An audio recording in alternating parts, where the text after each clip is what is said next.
from the National News Studio, Sri Lanka.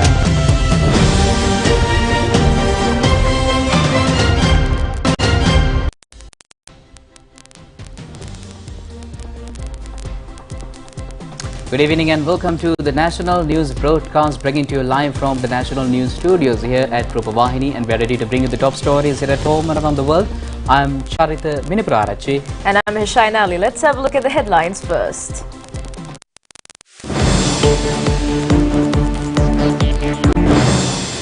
The President meets governors and chief secretaries to discuss the future of provincial councils. The Paddy Marketing Board says purchase of paddy continues.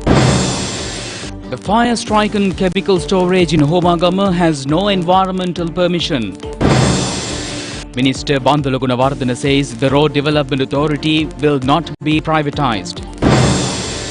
Retired consultant doctors are recruited back on the contract basis. A jet crashed into a highway in Malaysia, killing 10 persons.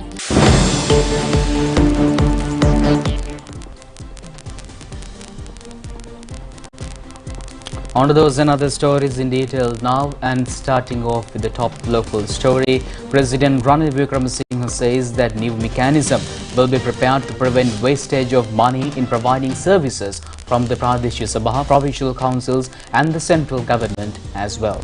And the President also said that he has instructed the relevant officials to submit a report to him in this connection within a period of 1 month. The President made these remarks at a discussion held in the Presidential Secretariat with provincial governors and chief secretaries. This discussion was convened to discuss the administrative process of the provincial council system. President Ranil Wickremesinghe said that today we all have gathered to engage in a discussion about the governance framework associated with the empowerment of provincial councils. Our focus needs to be on how to progress in this direction while also considering the administrative structure of the central government. In certain instances, identical services are delivered by the 3 different tiers of administration and the local council, the provincial council and the central government.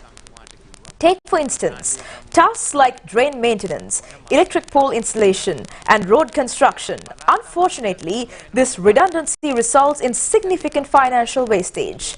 If this is indeed the case, it becomes imperative to establish a fresh mechanism that centers around the coordination of these 3 entities. The President recommended the formulation of a novel system within a month's time following consultations with the provincial chief secretaries. This step is crucial since the provincial councils are presently non-operational and bereft of ministers. Consequently, the provincial governors hold complete governing authority within the current provincial council system. At this discussion, President's Secretary Saman Ekanayake stated that the President's office expects to provide its support to solve problems faced by the provincial councils in dealing with the central government. The provincial governors informed the President on the need of filling the teaching vacancies in provincial council areas without delay. They pointed out that in some schools there is excess of teachers and some schools less amount of teaching staff. They request the opportunity to balance the teacher vacancies through a teacher transfer program among these schools. Some buildings constructed in several schools under the closest school is the best school concept have not yet completed, are on the verge of dilapidating. The provincial governors pointed out the need to complete the stalled government projects. They said that allocated funds for some projects have not yet been received. They request the President to give them necessary powers to promote tourism industry at the provincial council level. Farmers in the Polonnaruwa area have faced immense difficulties as they are unable to sell paddy harvest of the Yala season at a proper price. Harvesting season of the Yala season is now underway in the Polonnaruwa district. The Paddy Marketing Board says purchase of paddy in the area can be continued without interruption, and the board says the media reports published in some electronic and print media that there is no funds for purchasing paddy are false and baseless. Farmers in the Rotavava area in Minneru have cultivated about 450 acres of paddy in the Yala season. The farmers say that they have less amount of harvest due to various reasons in the season. They said that even the small amount of paddy harvest are unable to be sold at a proper price. They only get 70 to 80 rupees per kilo. They request at least 120 rupees per kilo of the harvest. The government spent 13 billion rupees in the last Maha season to purchase paddy through districts and divisional secretaries. In addition, the cabinet has given its approval to issue a sum of 500 million rupees to purchase paddy in this Yala season. The Paddy Marketing Board has already purchased paddy harvest from the farmers amounting to 300 million rupees. The balance has been allocated to purchase paddy from more farmers as well. The board has to close up several paddy stores as farmers did not sell their paddy to the board. The cabinet is to provide another sum of 750 million rupees through state banks as a loan to the Paddy Marketing Board to purchase paddy. If the farmers are ready to bring their harvest to the purchasing centres of the board, their harvest can be purchased at a reasonable price. The Paddy Marketing Board rejects the statement that the government has no money to purchase paddy in the Yala season.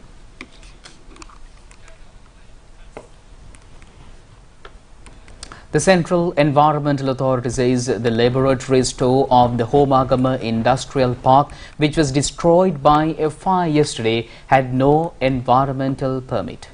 And the fire which erupted at 8:30 p.m. last night had been completely doused and there was no loss of lives. Police say the fire was totally extinguished by 1 a.m. today with the help of firefighting units of the Kotte and Horana municipal councils. Members of the army, police and the residents of the area have also ended their support to douse the fire. The cause for the fire has not yet been verified and the damages have not been estimated. The fire has also caused damages to several factories located in the surrounding area.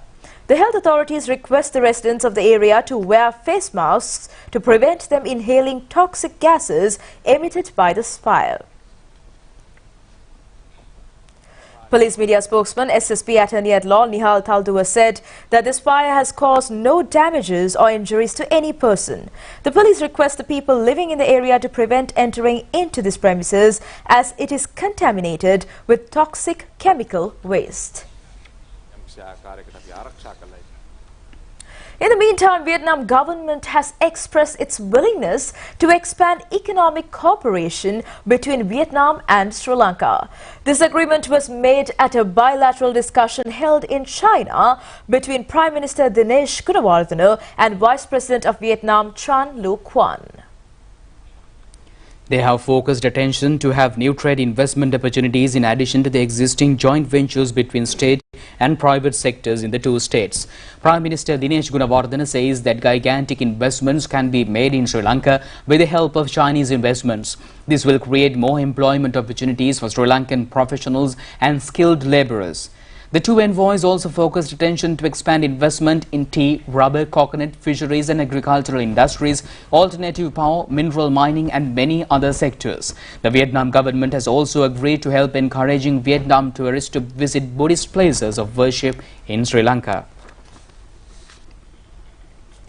The Ministry of Foreign Affairs has taken measures to enlighten the foreign ambassadors in Sri Lanka regarding the government's activities, including the economic revival under the patronage of Minister Ali Sabri.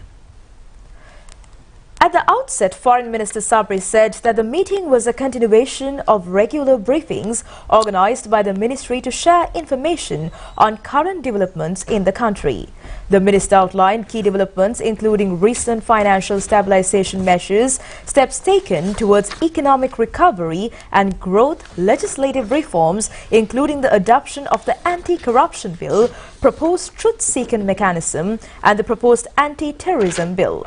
The minister highlighted the salient points of the President's statement in Parliament on 9th August 2023 on the 13th Amendment to the Constitution and also provided a summary of the progress made under the ongoing reconciliation endeavours and the work being carried out by the independent mechanisms. Foreign Secretary Arun Vijayawardena and several other officials were present at this meeting.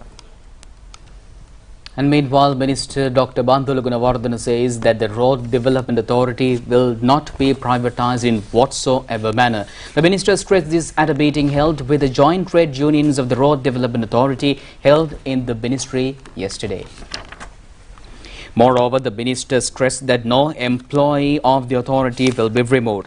The expressways of the inland has been acquired by the South Star Company that come under the purview of the Ministry of Finance. The Cabinet of Ministers has also given its approval for this matter. The intention of this move is to increase the assets of the company. The minister also presented a book compiled by him over the economic decline to the trade union leaders. Officials of the Road Development Authority and many others were present at this meeting. Special Working Committee meeting of the United National Party was held at the Sirikota Party headquarters in Kotte yesterday under the patronage of President Ranil Wickremesinghe. They focused attention on obtaining the approval of the Working Committee for the 56th General Convention of the party and to inform the Working Committee members on the new constitutional amendment. The Working Committee gave its approval to hold the General Convention of the United National Party at 2 p.m. on the 10th of September in front of the Lake House. General Secretary of the United National Party, Palitha Rangibandara, said that the party constitution has been amended so as to join any group or political party in a future election campaign. The United National Party is ready to achieve the system change requested by the general public at the recently held struggle. The UNP will introduce innovative program next year. Ranil Wickremesinghe is the only person who can save this country. Minister Manusha Nanayakara said that the United National Party is open for any person to work collectively for the well-being of the country. The party invite all who like Ranil Wickremesinghe in supporting the rebuilding move of the country. Ranil Wickremesinghe can work mutually with the opposition leader, JVP, and the other factions broken from the Sri Lanka Podujana Peramuna. Former heads of the local government bodies representing Sri Lanka Podujana Peramuna held discussions with President Ranil Wickremesinghe today at the Presidential Secretariat. The discussions has been organized under the request of the Local Government Representatives Forum of the Sri Lanka Podujana Peramuna under the guidance of Basil Rajapaksa. General Secretary of the Sri Lanka Podujana Peramuna Sagara Karivasam said that the discussions basically focused on the future of former heads of local government bodies. They were actively engaged in social service before they entered into party politics. There is a legal barrier for them as there is no local government election. Therefore, the Podujana Peramuna made a request to the President to hold the local government elections as soon as possible, or else to let these leaders to engage in politics without any legal obstruction. Meanwhile, Director of the Lady Ridgeway Hospital, Consultant Dr. G. Vijay Surya says that approval has been granted to recruit retired consultant doctors back into service under contract basis. And he revealed these facts expressing his views to the media. Director of the Lady Ridgeway Hospital, Consultant Dr. G. Vijay Surya said that there is a problematic situation in the health service due to consultant doctors leaving the country, resigning from the government service and premature retirements. The Health Ministry has taken 2 steps to prevent this situation. The first is to allow the consultant doctors to serve until the age of 63. The second step is to extend the service of consultant doctors under contract basis. The Health Minister has taken a decision to train more doctors as consultant doctors.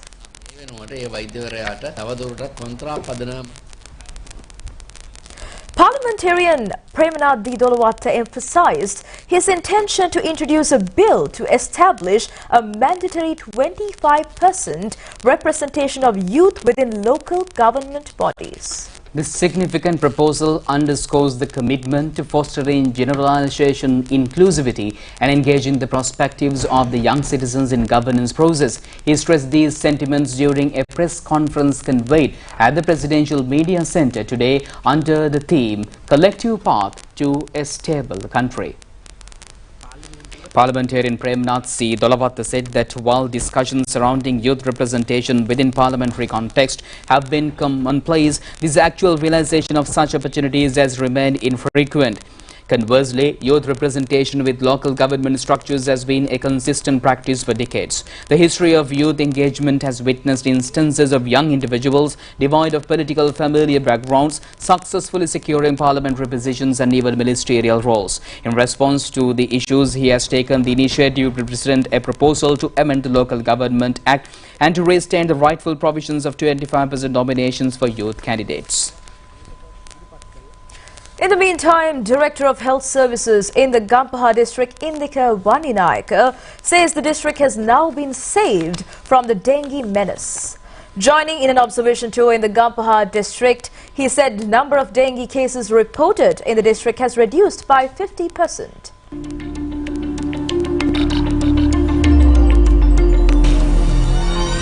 Dengue වගකීම අපේ අරමුණයි. ජාතික රූපවාහිනිය සමග මෝටීන් dengue නැති හෙටක්. The district health director attributed this development to the commitment made by the health officials, state institutions, members of 3 armed forces and police during the past period. The health authorities has made required plans to eliminate dengue menace totally from the Gampaha district.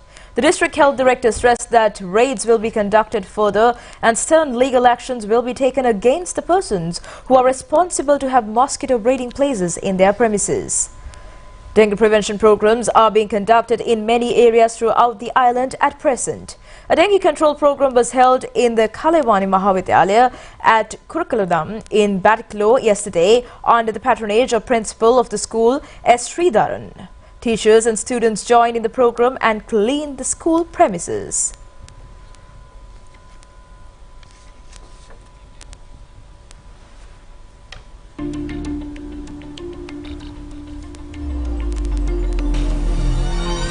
ඩෙන්ගෝ වගකීම අපේ අරමුණයි. ජාතික රූපවාහිනිය සමග මෝටීන් dengue නැති හෙටක්. And meanwhile, the Run Civili Perahera of the historic Bellanville Rajamaha Vihare Asala Festival will parade the streets tonight. The Asala Festival of the Bellanville Rajamaha Vihare has been organized this year for the 73rd occasion. It has been organized under the guidance of Chief Incumbent Venerable Dr. Bellanville Dharmaratana Thera. Chairman of the Development Lotteries Board, Ajit Naragala, handed over a cheque of 1 million rupees to the Chief Incumbent Venerable Dr. Dharmaratana Thera for the expenses of the Perahera Festival.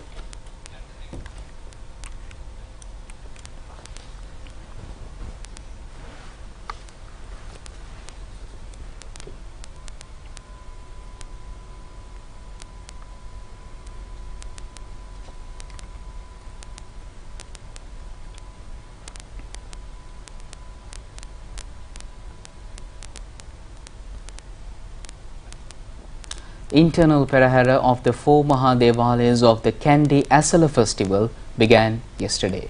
An exposition of sacred jewellery and other ornaments is being carried out during the Devala Perahera. The internal Perahera will be held at the Natha Vishnu Khatragama and Pattini Devala premises until the 20th of this month.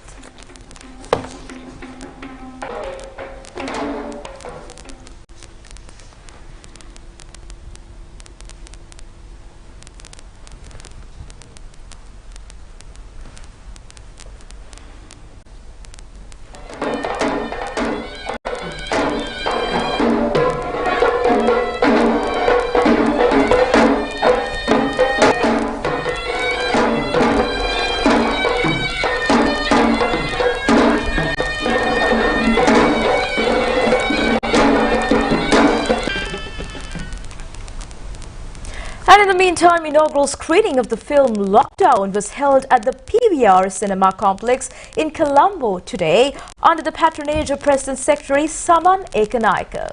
The film Lockdown has been created based on a disappearance of an infant during the corona pandemic.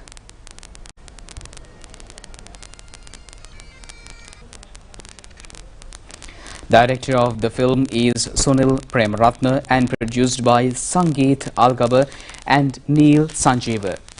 Sisikirana Parapithana is the camera director and the lighting director of the movie. Darshana Vikramatunga was the music director, while Upali Udesiri and Kirti D. Rahubadagi contributed as art directors. Prashant Ranavana, Chulakshi Ranatunga, child artist Asli Lianara, Kumara Tiruvadura, Beena Kumari, Kayana Sudarshani and Dhananji Taruka are the role players of the movie. Meanwhile, veteran artist Rex Kodipilli was felicitated at this ceremony for his contribution made towards the Sri Lankan cinema. And now let's move on to some local news items in brief. The 75 rupee tax imposed on the import of maize per kilo has been reduced up to 25 rupees with effect from last night. State Minister of Finance Dr. Ranjit Sibalapati has mentioned in his X account that aim of the decision is to reduce the price of animal feed produced by maize. A group of university students from South Korea met Deputy Speaker Ajit Rajapaksa at the Parliament complex yesterday. They have come to Sri Lanka to take part in a voluntary program for the welfare of students in a school at Shantipura, Nuwara. They said that they are astonished to hear that Sri Lankan students receive free education in Sri Lanka. The newly built shrine room at the Sri Vijayatilakarama temple in Palanwatta, Kottava was opened today for the devotees. Businessman Anil Samaravikrama has extended financial support for this project. A ceremony was organized by the chief incumbent of the temple, Venerable Pellamulle Nandalokatera, former President Chandrika Bandaranaike Kumarthunga, Minister Dr. Vijaydas Rajapaksa and many distinguished guests participated at this ceremony.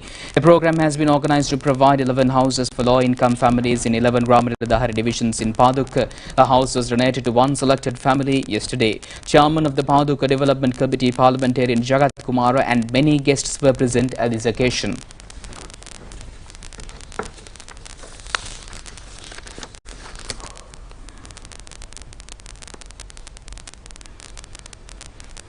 A wild elephant with gunshot injuries was discovered by the villagers of Sudhanilungama in Gallala area yesterday. They informed the wildlife officials and treatment for the elephant is now underway by the relevant officials.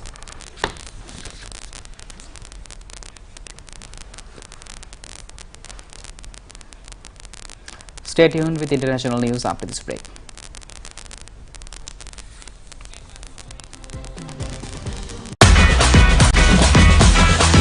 Kutumi, Pantamai.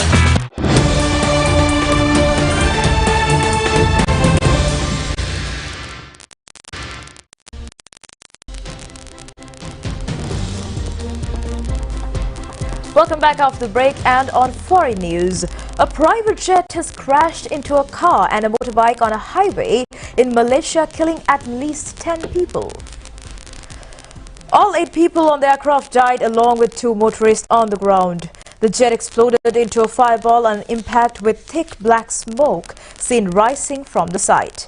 It was travelling from the resort island of Langkawi to Selangor, west of the capital Kuala Lumpur. Officials said the Beechcraft Model 390 aircraft had lost contact with the air traffic control tower before it crashed. A local politician was one of the 8 people killed on board. And Bengal, a vehicle that was clocked at one of the highest ever speeds detected on South Australian roads, has been crushed by the police. An Adelaide man has been jailed for driving 143 km per hour over the speed limit, has had his car crushed, and the state government sends a message to the other dangerous drivers.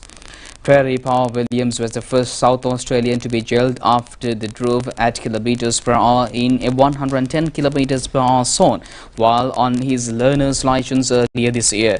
The 20-year-old was sentenced to a year behind bars in July under the state's new tough horn driving laws.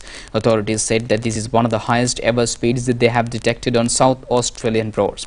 They have further said that driving at such speeds could have been catastrophic for the driver and others. Under South Australian law, drivers who commit certain offences can have their cars crushed or sold. And moving on, a new COVID variant that is causing concern among scientists due to its large number of mutations has been detected in London. The variant dubbed BA.2.86 has been detected through genetic sequencing, although only a handful of such sequences have so far been reported. The first was reported in Israel, with the variant since being detected in Denmark and the US and now UK. Health Security Agency has confirmed the variant has been detected in the UK, making it the 5th such sequence worldwide to be reported. The WHO has yesterday announced that it was designated it a variant under monitoring, and it is currently unclear whether the variant causes more severe disease than those that came before, or whether it will take off and become the dominant form of the virus. Terima kasih, pantamai.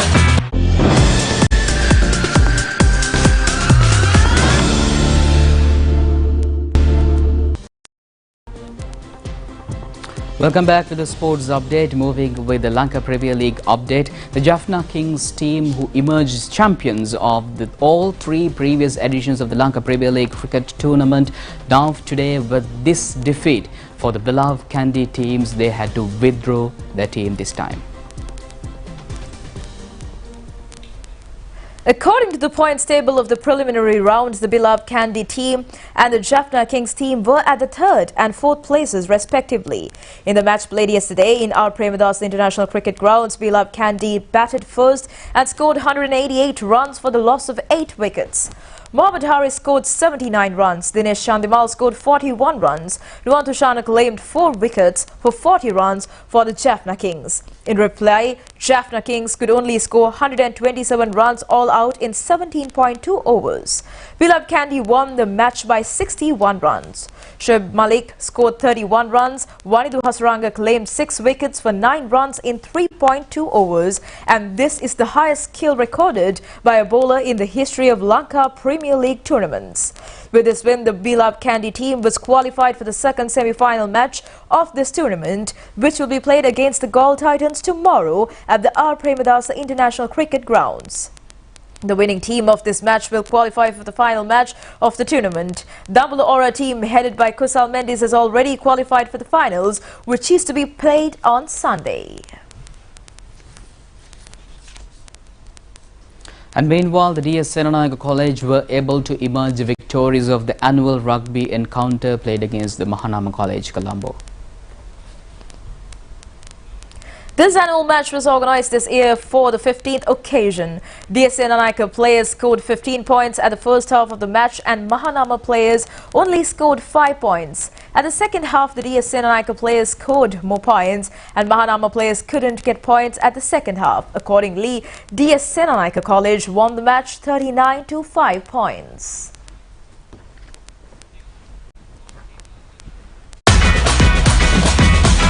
Terima kasih, pantamai. With that rugby update, we are going to wrap up tonight news. I'm Charita signing off with Hesha. Stay safe. Good night.